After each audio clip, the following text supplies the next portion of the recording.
நன்றி.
கர்ணன் ஒரு மகாதான வீரர். தினமும் காலையில் சூரியனை வழிபட்டு ஏழைகளுக்கும் தேவையுள்ளவர்களுக்கும் தானம் வழங்குவார். யாருக்காவது ஏதும் வேண்டுமெனில் வாருங்கள், நான் தர தயாராக இருக்கின்றேன் என்று அவர் எப்போதும் கூறுவார். சரி, இப்ப ஜீவன் வாசித்து எல்லாரும் கேட்டீங்களா இல்லையா? இப்போ இந்த ஜீவன் வாசித்ததுல ஒரு ஒரு ஒரு டயலாக் கொண்டு வந்திருக்கு, ஆமாவா? அத சரியா வாசிச்சாரா? சரியா வாசிச்சாரா? இல்ல. சரி, இப்ப உரையாடல் நம்ம வாசிக்கும் போது எப்படி வாசிக்கணும்? இந்த இது வந்து நம்ம ஏற்கனவே முன்பு பாடத்துல படிச்சிருக்கோமா இல்லையா? சரியான வேகம் இருக்கணும், தொனி இருக்கணும், உச்சரிப்பு இருக்கணும், பிறகு நிறுத்த குறுகில் கேட்டு நம்ம வாசிக்கணும், ஆமாவா? இப்ப நம்ம போன பாடத்துல படிச்சது ஐயோ மீட்புறதுக்கு கொடுத்துருக்கேன், பார்த்துக்கோங்க. நீங்க வந்து இதுல வந்து மீட்புறதுக்கு பார்த்துக்கோங்க. சரி, இப்ப ஜீவன் வாசிச்சது வந்து என்ன குறைபாடு இருந்துச்சு? துணி வந்து தவறா வாசிக்கிறது. துணின்னு சொல்லும்போது அந்த உரையாடல என்ன இருக்கணும்? உணர்ச்சி இருக்கணும். அப்ப இப்படி வாசிக்கணும் ஜீவன். குரலில் ஏற்றம் இறக்கம் இருக்க வேண்டும்.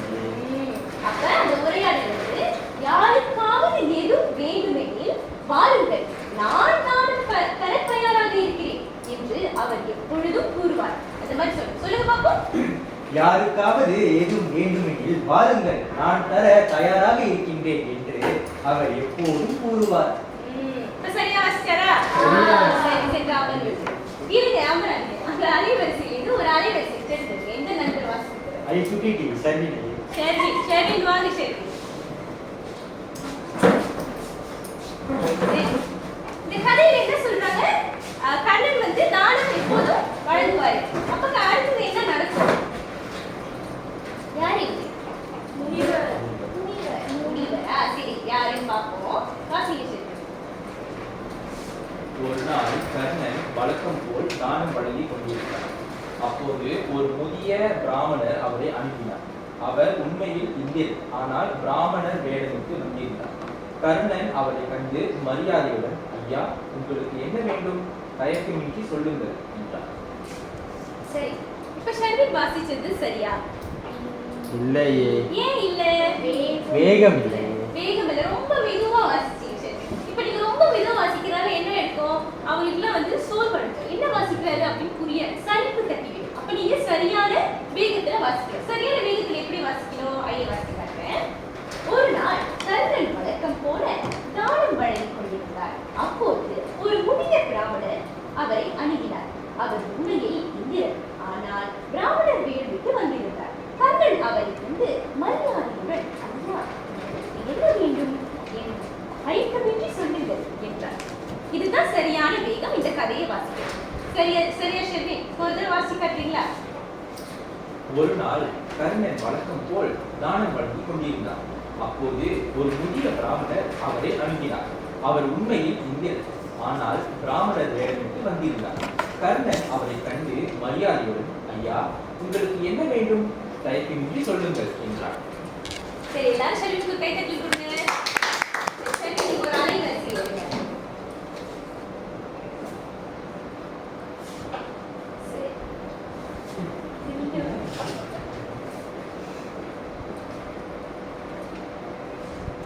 சரி, யாரு? நவா. சரி, நவா வாங்க. சரி, இந்த கதையில வந்து கர்ணன் தானம் கொடுத்து கொண்டிருக்கும் போது யார் வர? பிராமணர். ஆனா அவர் உண்மையால யாரு? இந்திரன். சரி, எதுக்காக வந்தாரு? சோதிப்பதற்காக. ஆமாவா? சரி, பாப்போம் எதுக்காக வந்தாரு பாப்போம். சரி. நவா வாங்க. நவா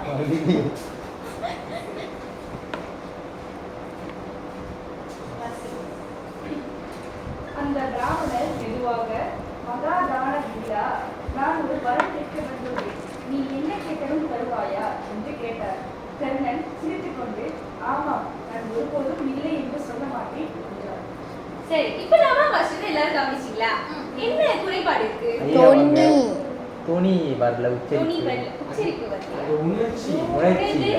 உணர்ச்சி வந்து தொனியில நம்ம பார்க்கிறோம். அப்ப எப்படி வாசிக்கிறோம்? அந்த உரையாடல் வருதுல, மகாதான வீரா, நான் ஒரு வரம் கேட்க வந்தேன், நீ என்ன கேட்டாலும் தருவாயா? அப்படி குரல்ல ஏற்றம் இருக்க வேண்டும். தருவாயா அப்படின்னு கேள்வி கேட்கிறார். கேள்வி கேட்கும் போது அங்க இடத்துல ஒரு தருவாயா அப்படின்னு கேட்கிறோம். வாசிங்க பாப்போம்லவா? அந்த பிராமணர் மெதுவாக மெதுவாக மகா தான வீரா, நான் ஒரு வரம் கேட்க வந்துள்ளேன். நீ என்ன கேட்டாலும் தருவாயா என்று கேட்டார். சிரித்துக் கொண்டே, ஆமா, நான் ஒரு நாளும் இல்லை என்று சொல்ல மாட்டேன். சரி, எல்லாரும் நமக்கு கை தட்டி கொடுங்க. சரி, இப்ப அந்த பிராமணர் வந்து போயிட்டு கண்ணன் கிட்ட கேக்குறாரு, என்ன கேட்டாலும் குடிப்பீங்களா? சரி, அடுத்து விஷால். சரி, அவர் கேட்ட பிறகு என்ன கேட்டிருப்பாருன்னு நினைக்கிறீங்க? பிராமணர் கண்ணனிடம் என்ன கேட்டிருப்பாரு? நிறைய தங்கம் கேட்டிருப்பாரா? வேற என்ன கேட்டிருப்பாரு? கவசம், குண்டலம். சாப்பாடு கேட்டிருப்பாரா? சரி, அவர் என்ன கேட்டிருப்பாரு பார்ப்போம். இது யாரு புதுசா? புது கதை பாக்குறது இல்ல, சரியான்னு பார்ப்போம். வாங்க, வாசிங்க விஷால். அதை கேட்ட பிராமணர், அப்படியானால் உன் உடலில் இருக்கும் கவசமும் குண்டலமும் எனக்கு தானமாக தருவாயா என்று கேட்டார். அருகில் இருந்தவர்கள் அதிர்ச்சி அடைந்து, அது உன்னை பாதுகாக்கும், அதை கொடுக்காதே என்று கர்ணனை கருத்தார். சரி, இப்ப விஷால் நிறுத்தக்குறிகளே இல்லையே. நிறுத்தக்குறிகளே இல்ல, சரியா சொன்னீங்க. நிறுத்தக்குறிகள்னு சொல்லும்போது நமக்கு எத்தனை நிறுத்தக்குறிகள் இருக்கு? 6 நிறுத்தக்குறிகள் இருக்கு இல்லையா?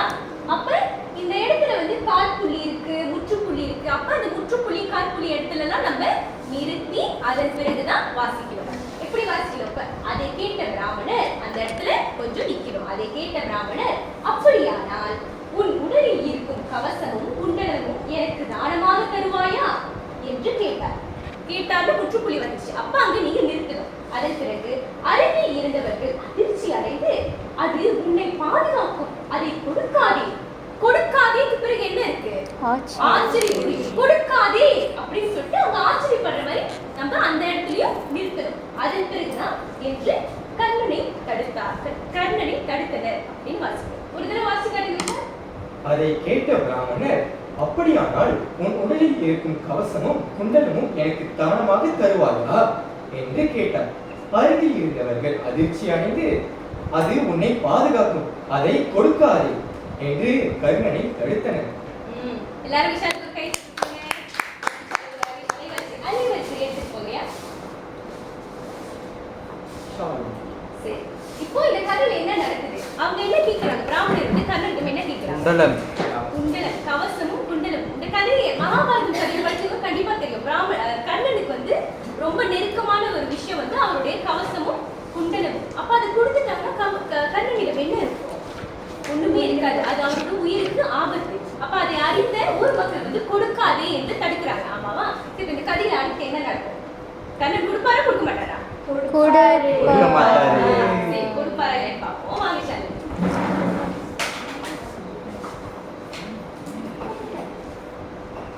சரி, வாசிங்க சார். ஆனால் கர்ணன் அமைதியாக தானும் கேட்க வந்தவிடம் நான் இல்லை என்று சொல்ல மாட்டேன் என்றார். ராமரர் மிகவும் நன்றாக யோசி, அதை கொடுத்தால் நீ பலவீனமாகி விடுவாய் என்றார். அதற்கு கர்ணன் உறுதியுடன், என் உயிர் போனாலும் பரவாயில்லை, ஆனால் நான் கொடுத்த வாக்கை மீற மாட்டேன் என்றார். சரி, இப்ப ஷாலி வாசிச்சதுல என்ன தவறு? ஐயே, 2 தவறுகள் வந்து பார்த்திருக்கேன். யார் சொல்றீங்க? உச்சரிப்பு. ஒண்ணு வந்து அவங்க வந்து சரியான தொனியில வாசிக்கல, இன்னொன்னு அவங்க சரியாக உச்சரிக்கல. எங்க அவங்க உச்சரிக்கல? உதாரணத்துக்கு ஐயா இங்க சொல்லிட்டு பாருங்க, லகர லகர லகர, ரகரம் ரகரம் நகரம், இதெல்லாம் சரியா உச்சரிக்கணும். அவங்க உச்சரிக்கும் போது உறுதியுடன் சொல்லும்போது அங்க உறுதியுடன் சரியா உச்சரிக்கணும். அதன் பிறகு மீற மாட்டான் என்பதையும் அவங்க சரியா உச்சரிக்கணும். அப்ப உறுதியுடன் சொல்லும் பொழுது சிறப்பு ரகரம், ரகரம் வரும் பொழுது எப்படி உச்சரிக்கணும்?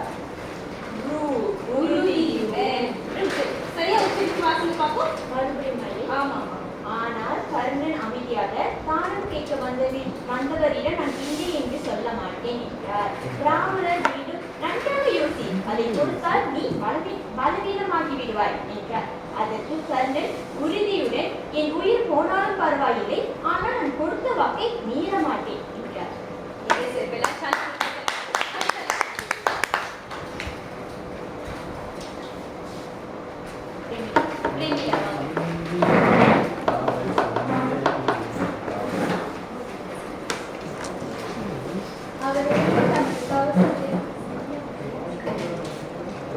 அவர் உடனே தமது கவசத்தையும் குண்டலத்தை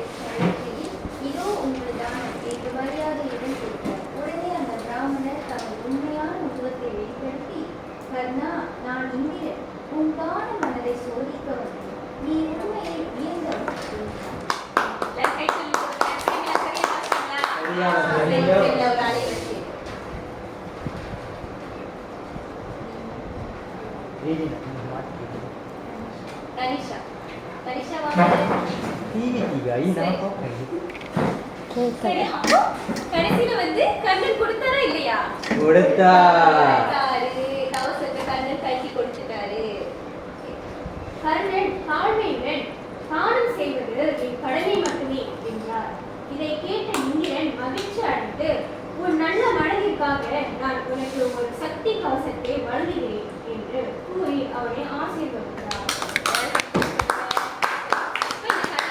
படிக்க முடிக்கிறோம். அப்ப ஆரம்பத்துல கர்ணன் நாடி யார் வந்தாங்க?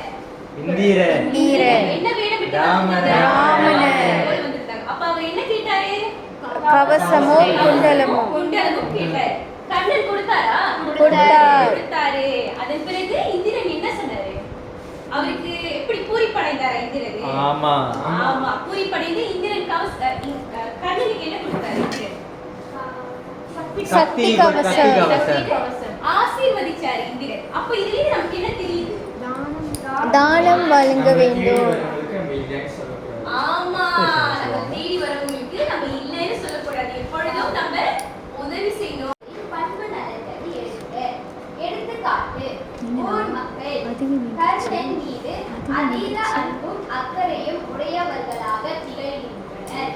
சான்றாக அது உன்னை பாதுகாக்கும், அதை கொடுக்காதே என்று கர்ணனின் நலன் கருதி கவசத்தை தொடுக்காதபடி தடுத்தனர். சரி, இப்போ இதுல வந்து நான் ஊர் மக்களுடைய பண்பு நலனை எழுதிட்டேன். இப்போ நீங்க தான் என்ன செய்ய போறீங்கன்னா இணைய முறையில வேலை செய்ய போறீங்க. ஐயர் வந்து உங்களுக்கு ஒரு வெண்பலகையும் சிறிய வெண்பலகையும் எழுதுறதுக்கு பேனாவும் கொடுப்பேன். இந்த பண்பு நலன்களை நீங்க வந்து அந்த கதை மாதிரி 2 கதை மாதிரிகள் மீதம் இருக்காங்கல்ல, ஒன்னு யாரு, ஒன்னு பிராமணர், இன்னொன்னு யாரு, கர்ணர். இந்த 2 கதை மாதிரில ஏதேனும் ஒரு கதை மாதிரி தேர்ந்தெடுத்து அதனுடைய பண்பு நலன்களை சேர்ந்து இந்த இது போல ஒரு அதனுடைய உரையாடலை நீங்க எழுதணும். உங்களுக்கு கையை வந்து இது கொடுத்தல, கதையை கொடுத்தல தாள்ல, அதை பார்த்து நீங்க உரையாடலை எழுத போறீங்க. அதன் பிறகு ஐயை உங்களை கூப்பிட்டு நீங்க சரியான வேகம் வழி வாசிக்கிறீங்க பார்க்கணும்.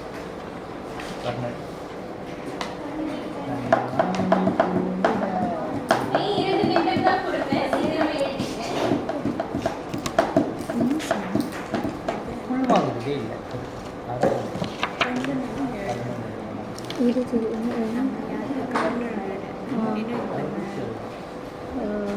கொடை உள்ளம் கொண்டவர். அந்த வாக்கிய நம்மளே சொந்தமாக எழுதணுமா? கொடை உள்ளம் கொண்டவர். சான்றாக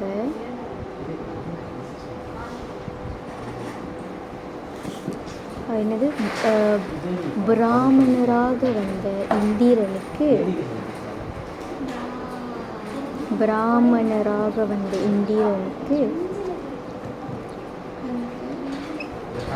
அவருடைய கவசத்தையும் குண்டலத்தையும்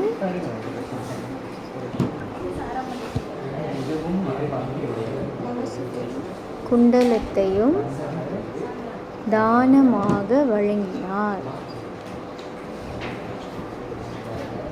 சரி, எல்லாரும் எழுதியாச்சா? எழுதிவிட்டோம். சரி, உங்களுடைய பேனாக்களை எல்லாம் கீழே வச்சிருங்க.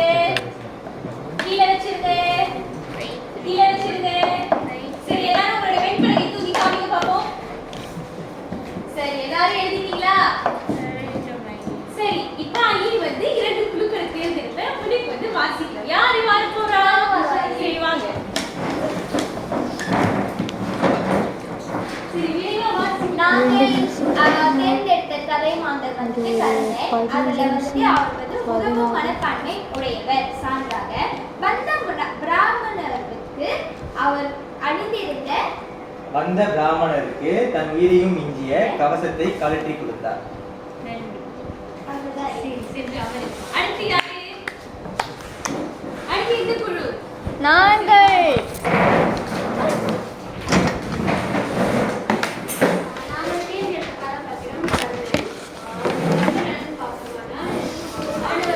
பிரவீனா இன்னும் ஒரு 7 நிமிஷம்.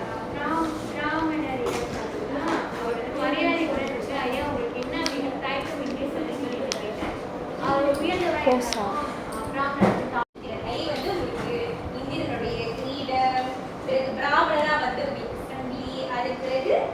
கர்ணனுடைய கிரீடம் எல்லாம் தயாரிச்சு வச்சிருக்கேன். நீங்க விரைவா உங்க குழுல வந்து கலந்துரையாடி முன்னுக்கு வந்து படைத்தீங்கன்னா உங்களுக்கு இந்த அணிகள் எல்லாம் குறிப்பா இதெல்லாம் போட்டுட்டு நீங்க நடிக்க போறீங்க. முடியுமா? முடியும் ஐயே. எல்லாரும் கலந்துரையாடு. நீ எந்த டீமா? நான் எந்த டீம்? நீ எந்த டீம்? நான் அந்த டீம் போய்க்கிறேன்.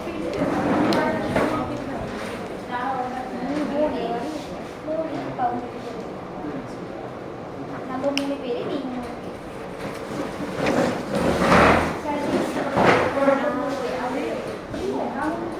நான் வந்து கர்ணன். இந்திரன். கண்ணன் இது. அதாவது பிராமணர். சரி எப்படி நான் இந்திரன் கர்ணன்.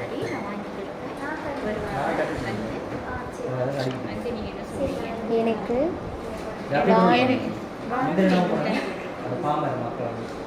அது சொல்லுங்க. மகாதான வீரா, நான் ஒரு வரம் கேட்க வந்துள்ளேன். நீ என்ன கேட்டாலும் தருவாயா அப்படின்னு கேளுங்க. நான் கண்டிப்பாக நான் தருவேன்னு சொல்லுவேன். அதுக்கப்புறம் நீங்க என்ன கேட்பீங்க? உங்களுக்கு என்ன வேணும்னு சொல்லி உடலில் கவசமும் குண்டலமும் வேணும்னு கேட்பேன். நான் இதோ கொடுக்கிறேன்னு சொல்லிடுவேன். அப்போ நீ சொல்லு. நான் என்ன சொல்லுவேன்னா, இது கொடுக்காதீங்க, இதுதான் உங்களோட பாதுகாப்பு அப்படி சொல்றேன். அதுக்கப்புறம் நீங்க சொல்லுவீங்க. இதோ உங்கள் தானம் அப்படின்னு அவங்கள்ட்ட கொடுத்துருவேன்.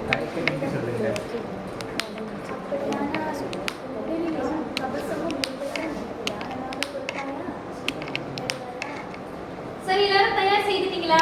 தயாரா? தயார். நடிக்க எல்லாரும் தயாரா? தயார். சரி. ஐயே, முதல்ல இந்த குழு வாங்க.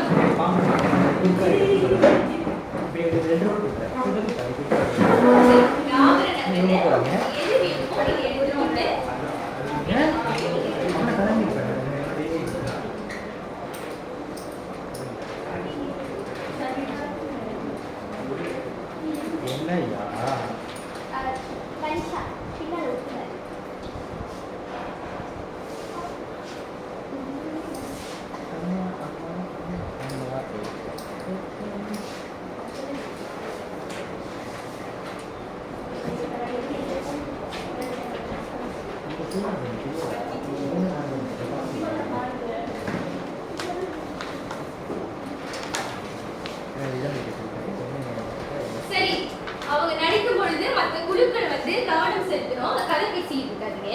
சரிங்க ஐயே. ஒரே பாடல. சரி, எல்லாரும் இங்க கவனம் செலுத்துங்க. ஆரம்பிக்கலாமா? ஆரம்பிக்கலாம். சரி, தொடங்கலாம். நீ மௌனமா பேசுறாங்க. மௌனராகமா. மௌனராகம். மக்களே, உங்களுக்காக நான் தானம் வழங்குவேன். நன்றி. நன்றி நன்னா. ஐ சத்தமே உணர்ச்சியே இல்லை ஐயே. அதான் சத்தமே கேட்கலைங்க. துணி யாருக்கும். உச்சரிப்பு எது? கொஞ்சம் இங்கிட்டு வாங்கம்மா. நீங்க சீரியஸ் ஐ தலைவர் ரைட்டாங்க.